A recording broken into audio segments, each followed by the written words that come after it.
Thank you, Mr. President. I'm sorry, Mr. President. The Senator from Colorado. Thank you, Mr. President. I'd like to thank my colleague from Connecticut for his remarks tonight and for the hopefulness that he has expressed. I've been here now for 11 years, and I can't predict success here, but I can't say it's assured, but I think it's very likely that we're going to come together in a deal. I hope we come together in that deal today, and I think the American people are going to be able to assess the progress that's been made for workers as a result of taking a little bit extra time, for hospitals as a result of taking a little bit extra time, for state and local governments who are going to benefit mightily because of the work that we've done. So I rise tonight really not to get into this back and forth about this, because I think we are going to address it. And I think we are going to address it in a way that's meaningful and in a way that's bipartisan, in a way that can help give the American people a measure of confidence that we're doing our job. And for those of you that have heard me over the years on this floor, I don't always come here with a report that optimistic, but tonight, given everything that I've heard over the course of the day, I want to say this is a serious problem. It's an unprecedented challenge.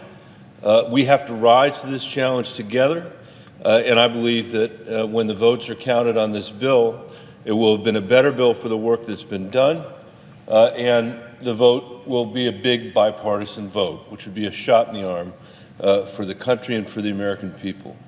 I want to talk not about this back and forth. I want to talk about something that's confronting us, and that is the worst pandemic in a century.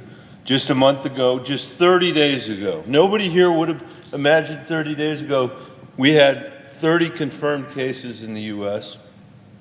Today, there are over 41,000 cases, the most anywhere outside of China and Italy.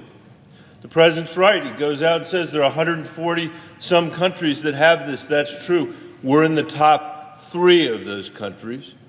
379 Americans have died as we're here tonight. And in the middle of the worst public health crisis in a century, our medical community doesn't have the basic supplies and equipment they need to respond. This matters, Mr. President, because if we don't get our doctors and nurses protective gear, they're going to get sick. And if they get sick, they can't help everyone else who's sick. That is a huge problem. And our medical professionals in Colorado, as in the Commonwealth of Virginia, all across this country, have been begging for us to pay attention to this for months. 4 months. The chief medical officer at Denver Health, which is our fabulous public hospital in Denver, one of the leading hospitals in this country, the chief medical officer there says they do not have enough tests or swabs to keep pace, and the turnaround time for tests is taking much too long. Our ICU right now is full of patients awaiting test results, she said. We need faster testing, and hopefully that's coming, but it's been a long time getting here, and every single healthcare worker who's tested in this country but doesn't get a result for 5 or 6 or 7 or 8 days, even if they don't have the coronavirus, can't go back to work. And as a result of that, we face a severe shortage of healthcare workers in this country. At Denver Health, they say we're burning through our professional protective equipment to the point that we're on short supply, as is every other healthcare institution in Denver and likely in Colorado. If this continues, she said, we're going to have to put 2 patients on a single ventilator. That's not how it's supposed to work. In Colorado, our nurses are sewing masks because they don't have masks. My wife was sewing a mask at our home in Denver yesterday. in the United States in the 21st century. We have doctors who are getting just a single mask and being told to use it indefinitely. I was on the phone this evening with doctors from and administrators from our hospitals who are telling me that they are having to ration swabs for tests. It's a 2-swab test, but they're only using 1 swab because they don't have enough swabs to do it properly. There are doctors that are having to use the same mask patient after patient when the mask is designed for it to be only 1 patient. That's the way it's supposed to work. They are violating protocols of the Food and Drug Administration and the Centers for Disease Control because they are rationing equipment. That there's no excuse in this country, the richest country in the world, they should be rationing during this public health care crisis. Gowns, masks, shields, clothes. America's healthcare workers don't have any of it. And you know what they spent today doing? They spent today scrolling through ads, not all of them, not the ones with patients, but the ones who have to equip our medical professionals, scrolling through ad after ad after ad. From where? China. Saying that there are masks for sale in China. They have no idea whether these are fly-by-night organizations. These companies are requiring Denver Health and other hospitals to put the money up front and say, you'll get the masks 3 or 4 weeks from now. They don't even know whether those masks will come. They don't know what the quality of those masks will be. We were told yesterday by the president that China was sending us masks, and now all of those seem to be being sent to Italy. I saw a quote from a doctor in California who said, it's like we're at war with no ammo. That's not their fault. That is not their fault. And they are on the front lines of this war. We should be ashamed. We should be ashamed. I am. So the question is, how are we going to make sure our medical community has the supplies and equipment they need? Perhaps it would be useful to be honest about where we are, to start with. The Department of Health and Human Services estimates that we are going to need 3.5 billion masks to fight this pandemic this year. And when you hear me tonight use the word mask, just in your own mind, add the word gown, add the words gloves, add the word shield. Because they need all of that. 3.5 billion masks to fight this pandemic this year. When the administration first came with their first supplemental, requesting $1.8 billion. Today, we're at $2 trillion in just the last month.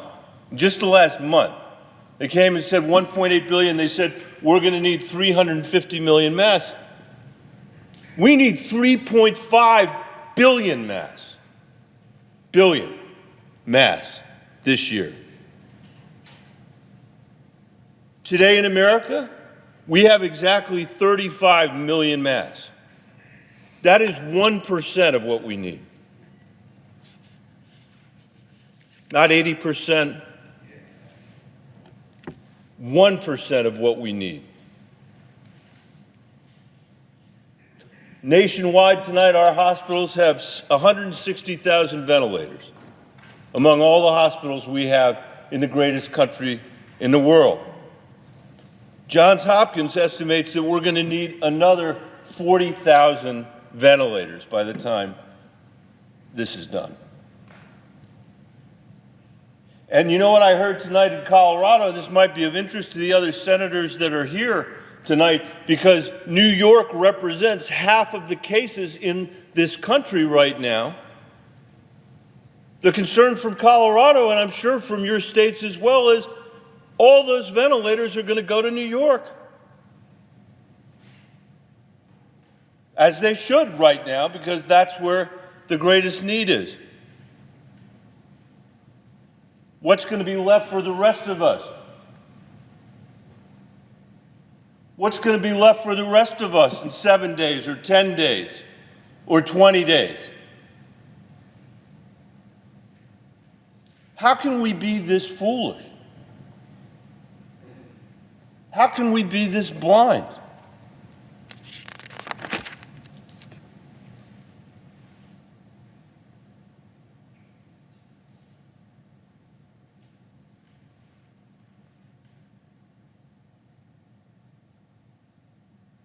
The administration hasn't taken this crisis seriously enough from the beginning.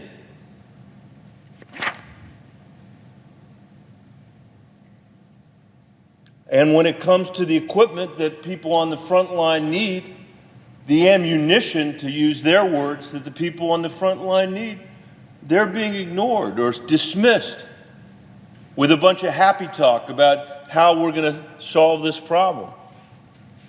If we can even admit that there is a problem. And the result is something I never thought I would see in the United States of America, the country I grew up in. States like New York and New Jersey are literally being forced to outbid, or states like New York are being forced to outbid New Jersey and California to secure critical supplies while they're fighting throughout the worst public health crisis in a century. Yesterday, the president said during his press conference in the White House, he said, we want them to be on that market, on that open market, because we might lose money if we're not on that open market. Exactly the opposite of what he thinks is happening is happening. Governors like Andrew Cuomo are being forced to pay $7 for surgical masks that just a week ago cost 85 cents. My doctors in Colorado told me tonight stuff yesterday that was 5 times the cost of what it ordinarily is, today is 7 times the cost of what it ordinarily is. In Colorado, our children's hospital is paying 70 cents a mask, 10 times what they were spending a month ago. Ventilators that used to cost a few $1,000s now cost up to $40,000 because the president won't act. He will not provide the national leadership that we need. 10 days ago, he said, on the test, I don't take any responsibility at all. That's what he said. He may think that he doesn't have the blame for everything that's gone wrong, and I'm sure he doesn't.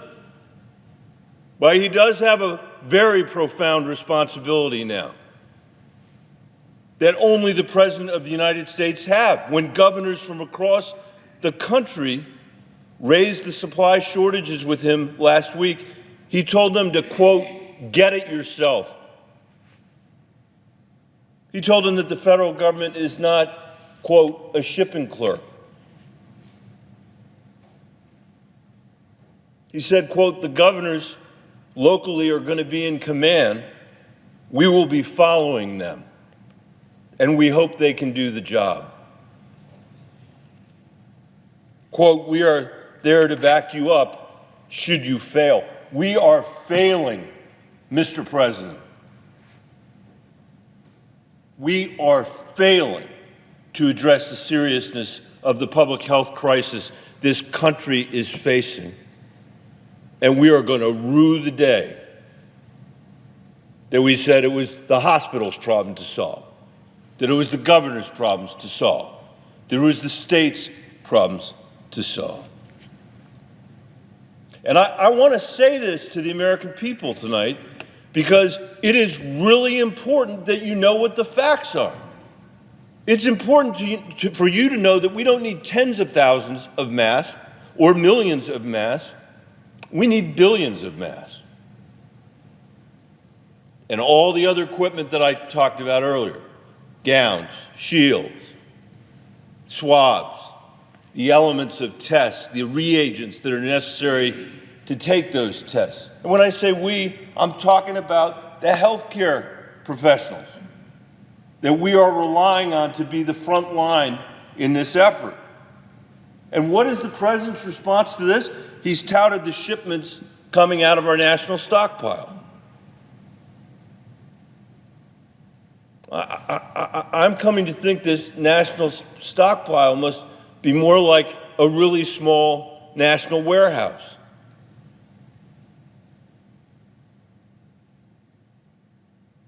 Colorado received that shipment yesterday. We're grateful for it. We are grateful for the shipment we got from the national stockpile. But I want my colleagues to hear me. The Department of Public Health in Colorado estimates that those supplies will last for a single day of statewide operation. One day. When the president comes out and talks about the tens of thousands of masks that, are going to New York or California, as if that can make the difference, it won't make a difference when you need millions of masks. And then at the press conference yesterday, he suggested that new commitments by private businesses will somehow be enough. He said the numbers are quite large, and we have tremendous numbers of companies making equipment. We have respirators, we have ventilators, we have a lot of things happening right now. We have millions of masks that are coming, millions of masks, not billions. They will be here soon, he said. They will be shipped directly to the states. He failed to mention that soon actually means 18 months from now. That's not going to help us. We don't have 18 months. It's literally life and death. And it's for all of these reasons, Mr. President, that we ask the President to invoke his authorities under the Defense Production Act, which gives him, and him alone, the ability to mobilize private industry so we can ramp up production in a coordinated and coherent way, so we can have a national approach to fixing this broken supply chain, to fixing the empty storerooms, and to putting these critical supplies and equipment on the front line.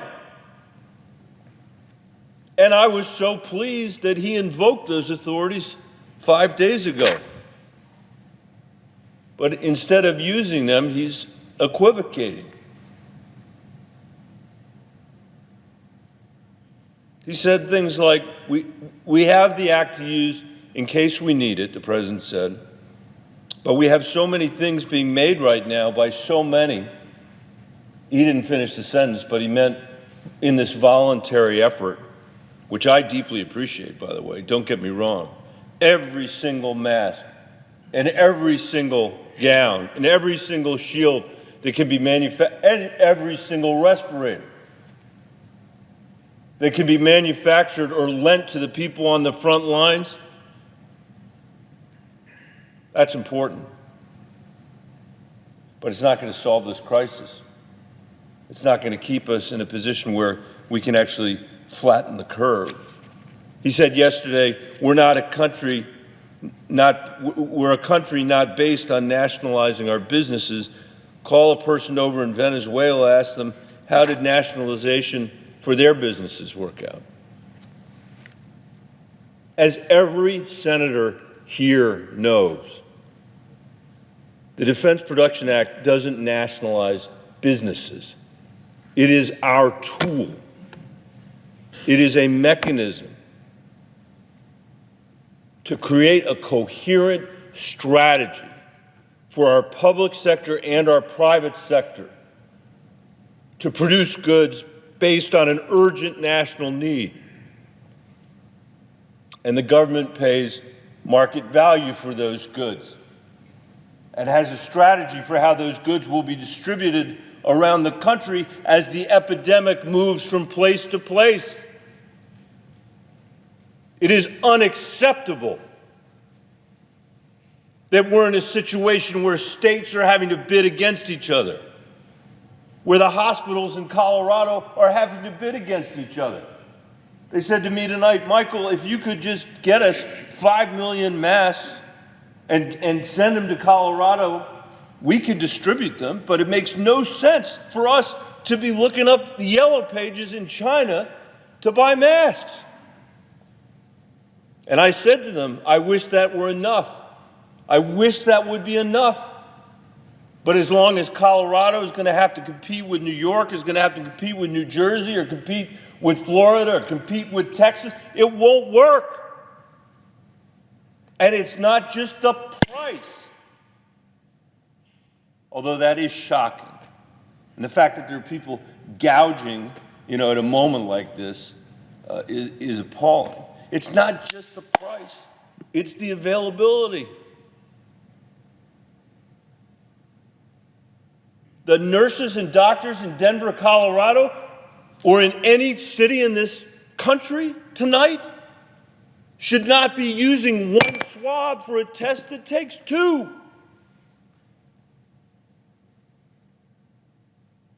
They should not be wearing one mask all day long, with a mask that's designed to be worn just with one patient. Donald Trump said, the president said yesterday, he looked into this, and as a businessman, he was shocked at all the masks being thrown away.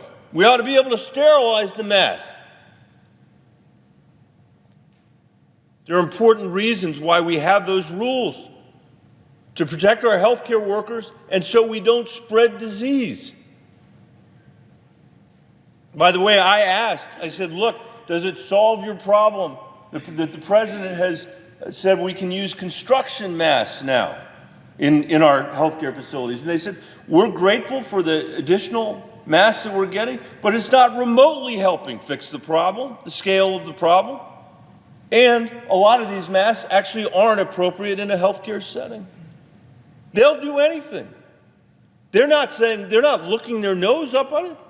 I had somebody say to me today, one of the people on the call said they'd gotten masks from a fingernail salon, and that they had no idea what quality the masks were. There was Asian writing on the outside of the package. They don't know what it is, but those masks will be there when they've run out of all the other masks. That's what they're going to use. That is what we're using in the United States of America tonight. That's what we're telling the people we're asking to save our lives, to save our parents' lives.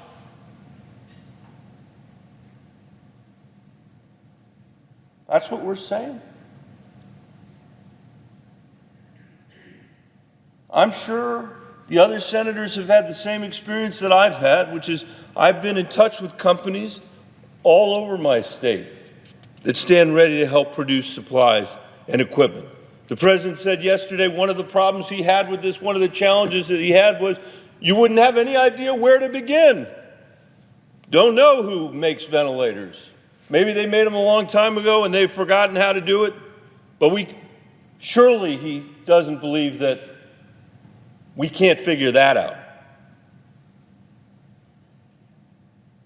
That we couldn't figure that out in a split second, where the manufacturing capacity is in this country to do what needs to be done.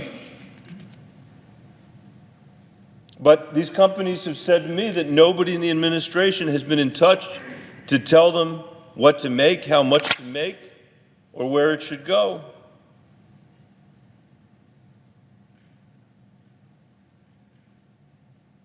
And the truth is, and the truth needs to be understood. I say to my colleagues, thank you for your indulgence. I think this is a moment in time when we have to get this right, and we're getting it so wrong. The truth is, as much as we welcome all of the citizens and businesses who are stepping up on their own, it won't be enough. Hanes can't produce 3.5 billion masks. They are a great company. They are involved in cotton products, as the president said yesterday. They can't make 3.5 billion masks. You can't do it in the time we need it done. GM and Tesla can't manufacture 40,000 ventilators. The 2 million masks that the vice president trumpeted yesterday from Apple, we appreciate it. It's an infinitesimal amount. Sounds like a big number. That's why the president actually said yesterday, the reason I come out and read these big numbers is so you'll know that we're sending out lots of stuff to the, he said that. And I think that gives a complete misimpression that somehow this is handled or that we got it together. We are one nation under God for a reason, Mr. President, and that is to respond to a challenge just like this one. It cannot be one hospital at a time, one state at a time, or one business at a time. That won't work. It's not a strategy. In fact, it's making matters worse. Because not only are we not fixing the supply chain, but the pricing is getting completely distorted, and people are competing with an incredibly scarce amount of goods.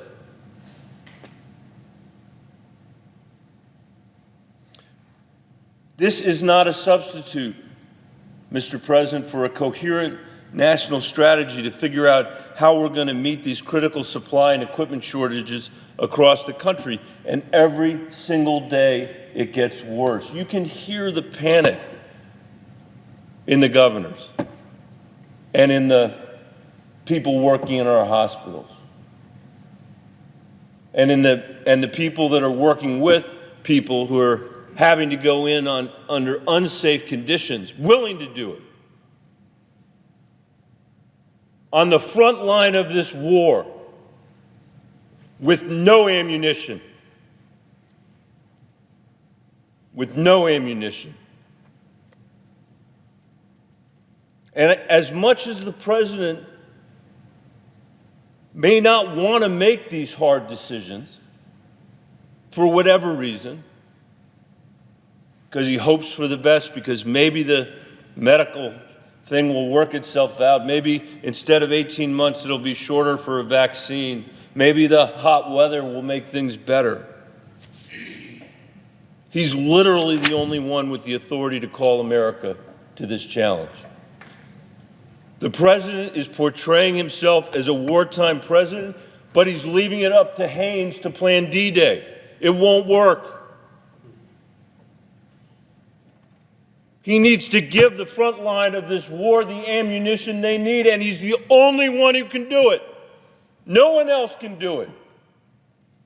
This Senate can't do it. So there's been a lot of back and forth today about, a brief delay in passing this economic package. And as I said, I hope very much it will pass. I hope very much we'll have a deal soon. I hope very much it will be bipartisan. We should do our work, and we should get that done. But I beg you, my colleagues in the United States Senate, every member of this body should be calling on the White House and asking why, after weeks, months, there is still no plan to make sure our doctors and nurses have the gear to protect themselves. Why our hospitals still don't have the ventilators they need to treat people, and why it's not obvious where those ventilators are going to come from. Why we still don't have a clear strategy from this administration to arm the front line that is waging this war while we're here tonight. This is perhaps the greatest challenge our country has faced since the Second World War. It probably is, and it is scary. But we've risen to the challenges before. And I think we can rise to this one. I may not have voted for the president. I may not agree with much of what he does, but I urge him to act. I urge him to use the authority that's granted to him uniquely in America. Out of 330 million Americans, only the President of the United States has that authority. He won that election. He has that authority. We can't do it without him. Lives are literally at stake in Colorado and across the country. We need him to lead, and I beg every single member of this chamber to do whatever you can. If you have influence on him, you get him to understand the gravity of the situation we're facing, the scale of the situation that we're facing, the scope that we're facing, and the lack of preparedness that needs to be addressed by invoking his authority under that statute. With that, Mr. President, I thank my colleagues for their patience, their indulgence, and I yield the floor.